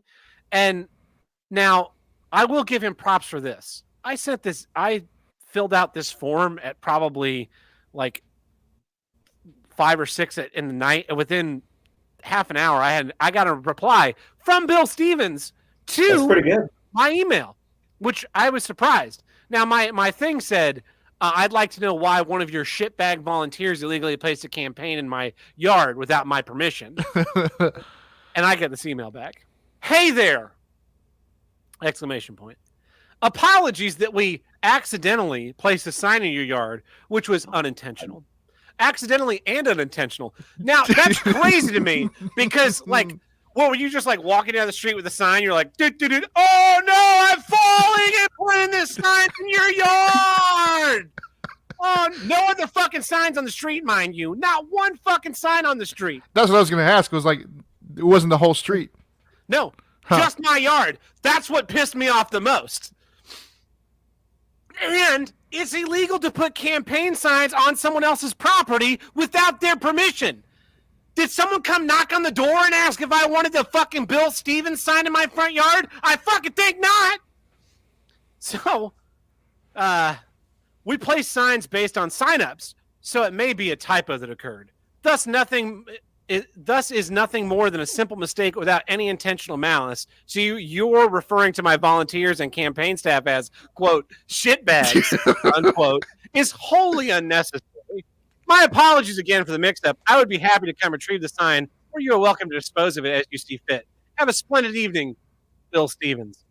So I replied back, all politicians are shitbags. People that work for them for free are also shitbags. Perhaps you should have your volunteers confirm the person living there wants the sign before placing it. I wasn't going to register a vote in Missouri, but I think I will now. Go fuck yourself. And he replied again, August 2nd, us, the primary, so be sure to check your polling place. All my love, Bill Stevens. And I decided not to reply further. But here's my theory. This was my theory as of Sunday evening. I believe that because they use fucking volunteer, like, signups to get signs placed in your yard by someone walking around all willy-nilly, I believe someone saw the listing for a vacant house in my neighborhood and said, tabs.street.here, put a fucking sign in this empty house. That way people want to vote for Bill Stevens. That was my working theory. It wasn't a typo. Someone was just browsing open houses and just started putting fucking names in their little system. Go put signs here. Go put signs. No one lives there. No, the house was on the market for all of like fucking 24 hours. There's no way anyone could possibly live in this house already. That was my theory. It was just a theory. I had no proof of my thoughts until last night. Yesterday evening, after I got off work, I went over to my friend's house to borrow a ladder because I needed to put some light bulbs in an outdoor light fixture. So I'm getting my ladder. I'm getting his ladder. I end up having dinner with him and his wife. We hang out for a little bit, play with his dog. It's late in the evening. I'm headed home. I'm cruising down the street. And what do I see in someone's front yard? A Bill Stevens sign.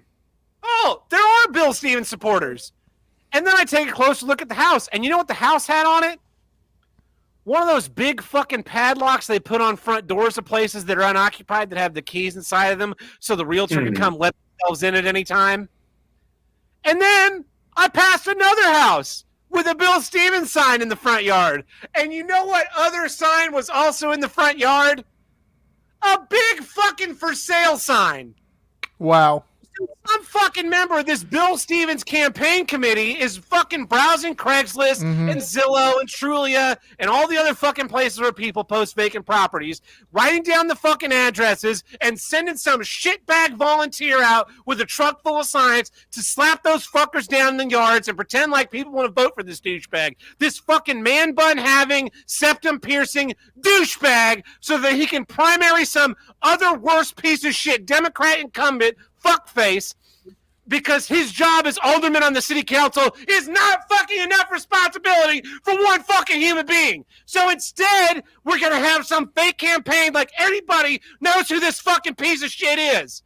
Fuck this guy. Fuck his campaign staff. They're all shitbags. And if you live in fucking Missouri or St. Louis and you're voting for Bill Stevens, you are a fucking dumb retard. And fuck you, Bill Stevens, you fucking piece of shit. And you fucking know this stuff is going on. Fucking talk to your people. Stop putting signs in front of vacant properties. You got fucking caught red goddamn handed. And I have a fucking dog in the race. I don't give a shit about these people. Did you send him a follow-up email? telling him that you found out his. I'm fucking sending this episode to his goddamn fucking campaign with the fucking timestamp on it. Fuck you, dude. You're caught red fucking handed. It's unfucking believable. You don't have enough. There's not enough real support. These fucking signs paid for by the friends of Bill Stevens. Bill Stevens doesn't have any fucking friends because he doesn't have any fucking real supporters. Nobody knows who you are. Oh, nobody's fucking voting in Democrat primaries for 81st state section Senate. Nobody gives a shit about any of that. Oh, it just fucking burns me up so much. It burns me up so fucking much to one goddamn week living in this fucking city, and I'm already getting fucked with by piece of shit politicians. I'm going to run for city council. Do it. There's going to be a foot in every fucking ass. That's my campaign promise. Sponsored by Red turkey on Foreman. every table and a foot in every fucking ass. Oh, God. I was so pissed off Sunday night. I was so pissed off. I was like on the verge of driving a Ryder truck to a federal building. I was so mad. I couldn't believe it. That's why I say it's almost fortunate that we had to push this episode recording back, because on Monday I hadn't seen another campaign sign. I was just like, fuck Bill Stevens and his fucking shitbag people putting their signs in my yard. That pisses me off. That irritates me. But now fucking seeing two other places that are vacant with his signs, just it shot me through the roof. If I didn't think that I would be unlucky enough to get charged with like vandalism, if I was not against the people that like drove through people's yards to run over Trump signs and Biden signs in the last election, I would have gone to both those fucking houses and stolen those signs. But I know that I would have the bad luck to like do it as a fucking cop pulls by, and then they'd be like, "Oh, sir, it's illegal for you to take a campaign sign. It's also illegal for them to put them in at least in Oklahoma. I don't know what it lies in Missouri. It's illegal for them to put them in right of ways or near polling places. But there's always 600,000 signs on. Like you can tell where a polling place is because of all the fucking signs exactly outside the radius of where the fucking polling place is. Like I'm gonna be driving down the street. Am I gonna vote for Trump or Biden? Trump or Biden? Trump or Biden? Trump, Biden, Trump, Biden, Trump, Biden, Trump, Biden, Trump. Trump's last sign I saw, Trump voting for. But if you take those signs down, that's also illegal. So, like, they made a law so that they could play that they're not the nuisance, but then they also made a law so you can't fucking do anything to fight them. They're just such worthless human beings that are just a fucking cancer on everything that's fucking real and good in this world. Those people are not real. They're not fucking human. Anybody who's volunteering for a goddamn Democrat political campaign for state senate in Missouri is fucking retarded. You got too much fucking time on your hands. Get a goddamn job. Yeah. Oh man. It's like dirty, underhanded, false. It's trying to make a false consensus. That's all this is. It's to make, the people that live here don't know me.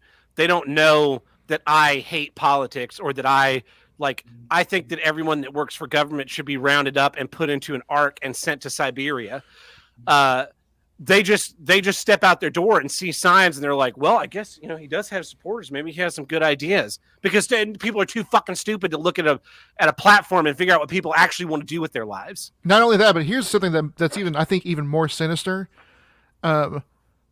Places with open houses will be getting more traffic than a fully stocked neighborhood, if you will. Right? That's a fair point. More traffic with this. It's just unto itself. What I realized after I spray painted a-hole on this sign, what I should have done is put this sign in my next door neighbor's house where the 7 people were arrested by the U.S. Marshals, and then sent that to the news that said criminals love Bill Stevens. Whatever the fuck they were doing in that house that got the U.S. Marshals involved to arrest literally everyone, they love Bill Stevens. They think he's the fucking best. They think he's the best alderman St. Louis has ever had. You know, I talked to them for the 15 minutes that they lived here and I also lived here, and that's all they said was how much they said if they could they would suck his dick every day. They said it would. They think it would taste like your favorite candy. Those are their words. Yeah, such underhanded, dirty dealing, and then the faux. Just the fucking faux the niceness by cheering. committee from him. Yeah, in the emails. Yeah. So whatever points he got from me for being like for him responding and not some shitbag handler. For all I know, the fucking email says Bill Stevens on it. It might be a handler, and the speed of it. It's all subtracted by the fact that I have definitive proof that this guy is fucking around, or people are fucking around on his behalf, and he's not out there on television condemning it. Which is just as bad. Yeah. Come on, here's what I don't get, Bill Stevens. Come on, here's what I don't get, and condemn the people putting your signs illegal in people's in vacant houses and people's yards that don't fucking want them. Tell them to knock that shit off, and then you call them shitbags. And then here's what I don't get, we'll endorse a political candidate for the first and only time. Those are our terms. Call your campaign staff shitbags and condemn the placement of signs in vacant houses. I wonder if you could contact like an election board or something and go, hey, guess what I found? Yeah. Anyway, so that's my second issue. Yard signs. Big problem. Voted up. So anyway, well, this has been Here's What I Don't Get. I'm Tad Burt. You know what? I never said Here's What I Don't Get or played the theme. That's how pissed off I was. I just realized that looking at the soundboard about to play the final theme. That's how pissed off I was about that issue. I've been simmering on that all episode. You were like, that Star Trek Cocktails issue, that was pretty good. That was nothing. That was an aperitif. Anyway, well, this has been Here's What I Don't Get. I'm Tad Burt. I'm Tim the Handlebreaker. Jay. And I'll catch you next week. See ya.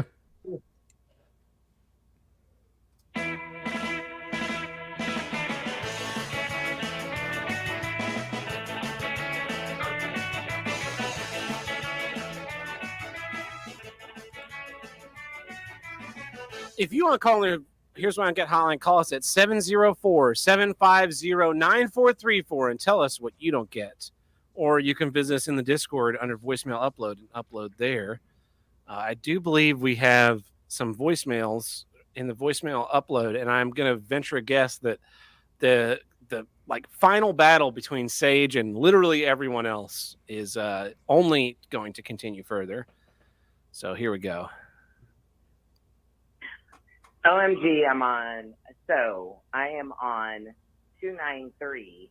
And Tim is talking about snake oil shit.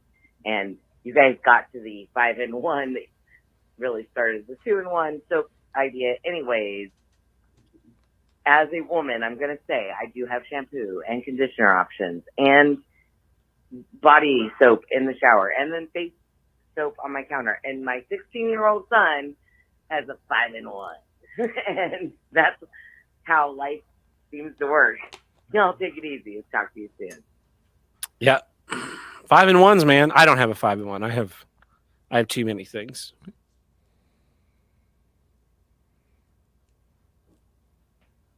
All right. I got another one here. Hey, Tim. Hey, Tab. I want to negotiate some spite producer requests. First spite, do episode 301. Second spite request, get Mr. Medicare on as a guest on episode 301. Third spite producer request, get Ralph on as another guest on episode 301. Fourth spite producer request will just be a bonus to make this all happen. So there'll be 4 spite producer requests that I'll be buying to make this shit show happen. Enjoy your last episode, 301, being a huge mess. They want us to get Ethan Ralph and Mr. Medicare Jesus on an episode. Oh, that sounds like it would go off the rails very quickly. Yeah. I might have to be the first one to say, like, we're going to refund your money. One, I don't even like Mr. Medicare. like when the fucking lockdowns happened and he was like, I got cancer, I'm gonna die, and people will go outside and live their life. I was like, man, fuck you to death. It's been 2 years and he's still not fucking dead yet, but he was fully willing and ready to ruin everyone else's lives. So fuck that guy. And number 2, Ethan Ralph is just a goddamn disaster. You couldn't film his biopic. Ethan Ralph's biopic? Yeah. It would not be believable. Yeah, so then he goes to Portugal and gets his ass beaten again. This is redundant. You can't have 2 scenes where he goes to Portugal and gets his ass beaten. Yeah, it's just lazy writing.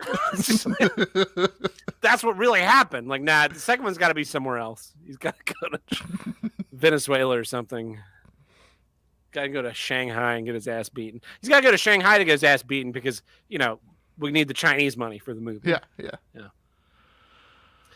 Here's another voicemail. Well, I guess I'm still in denial about the show ending, but I guess I'll leave my last 2 don't get so I can still remember them. The first one being people who brake while going downhill on the freeway. It's like, fucking let off the gas, you fucking retard. You don't need to ride your brakes going downhill or need a brake to get back to freeway speeds, you fucking assholes. And my second one is TV show related.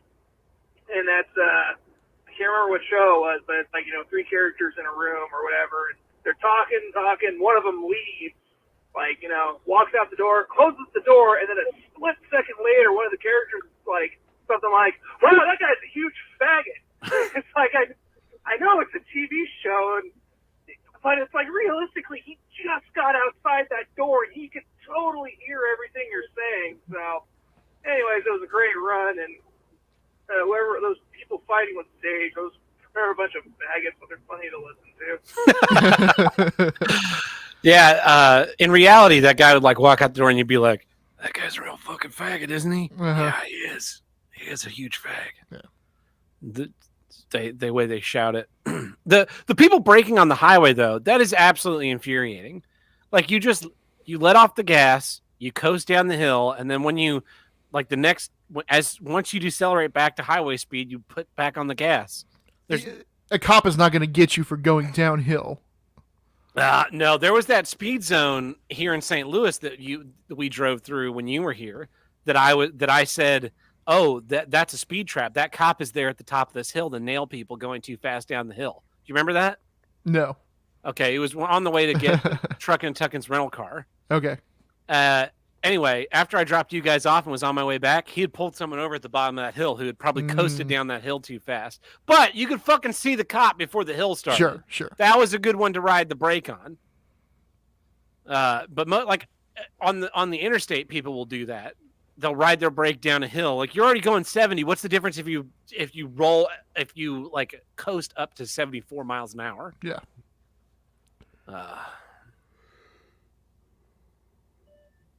Hey guys, it's Sage.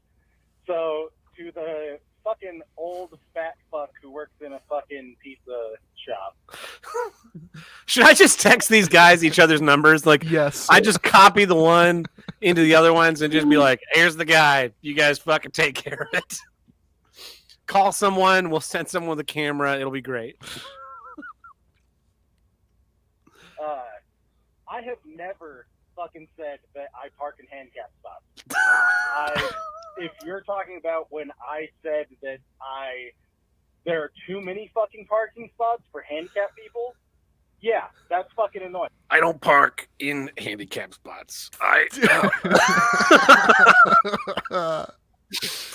Oh, shit. Oh, yeah, I don't want to walk an extra fucking 40 feet because of 4 extra fucking, or I don't know, probably 8 extra fucking handicap spots. Fuck handicap people. If that's a problem, then they need to get a fucking wheelchair. Fuck handicap people. You're probably an old fuck who uses fucking handicap shit. So yeah, fuck you, you fucking handicapped faggot. Shut your fucking mouth, you're talking shit, and fucking fight me. Jesus Christ. All you do, you're gonna use the same fucking insult. Oh, you're an internet tough guy. That's exactly what I brought up in the first place, you fucking faggot. Fight me, you fucking pussy. Jesus Christ. All right, bye. I agree with Sage. Fuck handicap spots. The way they have them now, like it used to be, you'd have like the bank of handicap spots there at the front of the Yep. Walmart or whatever, and it would be, just 4 or 5 handicap spots. Now they have them parallel parking to take up even more fucking room. They're always empty. Mm-hmm. And then you see like the handicap person get out of the car, and it's just some fat bastard who is like lumbering along. Like, yeah, 40 extra feet might make you live another fucking 6 months, you fat fuck. I've seen places where there's been an entire row of them by an entrance where it's all handy. You can't get a normal parking spot at all. Yeah, well, like Lowe's, the first 4 spaces of like every fucking row in front of Lowe's are handicap spots, and if you're going into Lowe's, ostensibly you're going to be doing some amount of physical activity, or else why are you going to Lowe's or Home Depot or Menards, whatever the store brand is around you? Like, those are not stores for someone who goes and picks something up and then's like, hey, contractor, put this together. Those people just hire contractors, and the contractor buys it all themselves. The contractor doesn't need to walk an extra 40 fucking feet. He's been walking in and out of the work site all day. It makes me nuts. You know what only made it worse? To go only order spots. Oh God, yeah. Yeah, and then now there's more of a gulf. And the thing is, like I always park way the fuck away from the doors. I'll park at the back of the parking lot around nobody because I don't want to get door dinged or hit by someone's cart that they left in a space. And so I'll walk it's an extra 40 feet while my headphones turn on so that I can be completely deaf to the outside world by the time I make it through their doorway and hear whatever shitty music they're playing and whatever the greeter is like, hi, welcome to Target. Can I help you find anything today? Fuck off and die. That's what you can help me find. Are you sure you need to wear a mask? Fuck off. I'm fine with that extra amount. But when I was lazier, the handicap spots pissed me off then, and they still piss me off.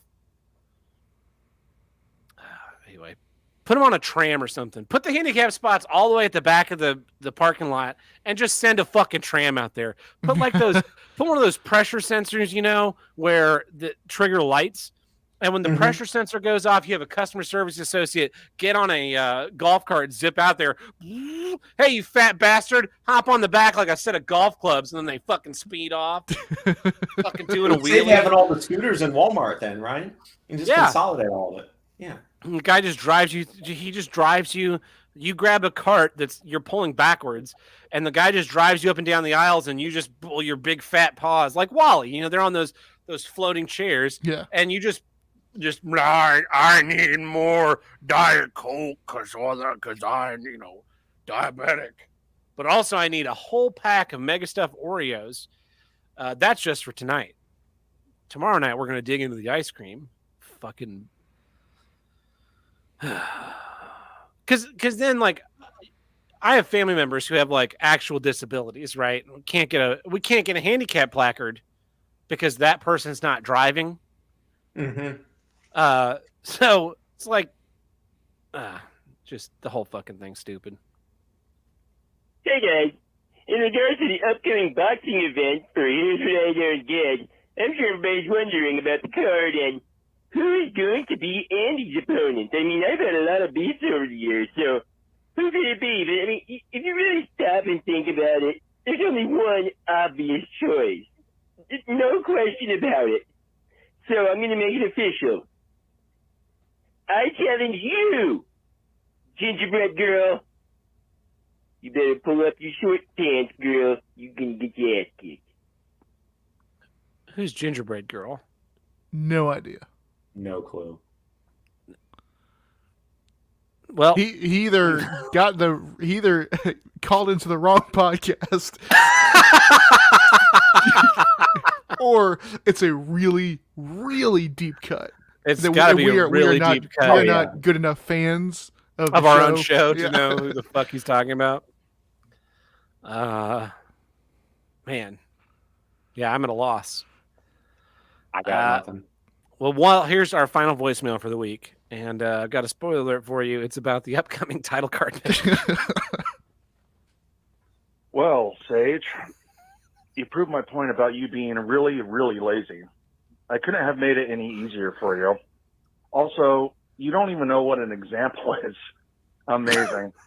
This is why you'll never fight Dead Helm or anybody. Also, I'm not giving you my address. What are you going to possibly do with it?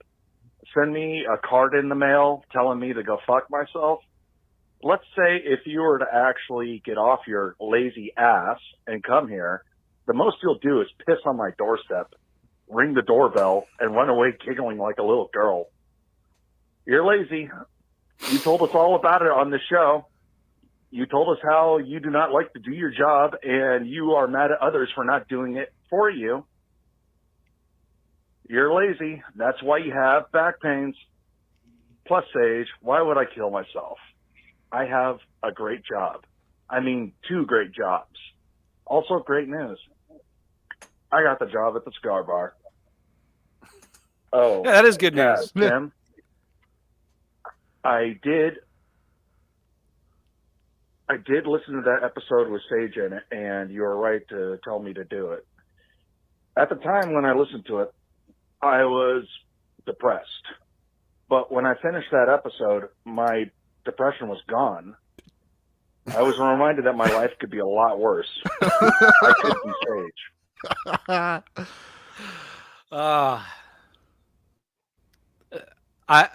I honestly, like, I just want to set this up to let them call back and forth forever. Yeah. Oh yeah. I'm just going to host a weekly show after this where I just get on here and just play the voicemails and then upload it straight to YouTube.